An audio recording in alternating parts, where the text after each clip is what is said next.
जंगल भितर कॉलेज छात्री को क्षत विक्षत मृतदेह उद्धार करा जायछि। ढेंकानाल जिला कामाक्षानगर थाना सारुआली ग्राम जंगल में जड़े कॉलेज छात्री क्षत विक्षत मृतदेह उद्धार करा जायछि। मृतक छात्री जनक मार्थापुर गाँवर अंकिता प्रियदर्शिनी बारिक से कामाक्षानगर महिला महाविद्यालय युक्त 2 प्रथम वर्षर छात्री थिले। गतकाली कॉलेज रे गोटे सिटिंग परीक्षा सारी आउ घर को फेरी नथिले। आज तांकर रक्त जुड़ुबुड़ु मृतदेह सारुआली ग्राम्य जंगल में पड़िथिबा स्थानीय लोक मैंने देखा पाई। घटनास्थल कॉलेज बैग सहित रक्त जुड़ुबुड़ अवस्था मृतदेह उद्धार करा जायछि। दुष्कर्म पर हत्या करा जायतिबा संदेह करा जाउछि। घटनास्थल ढेंकानाल एसपी पहुंची तदंत करुछन्ति। एहाको गुरुतर सहित नहीं संधानी कुकुर जिला साइंटिफिक टीम मध्य डाकी तदंत चलाइछन्ति।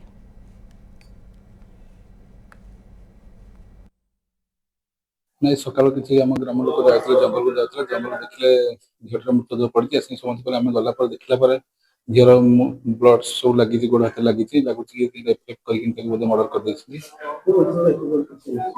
सेमती किसी जापार आम इनफर्म कर पुलिस इन्वेस्टिगेशन कर जना पड़ा।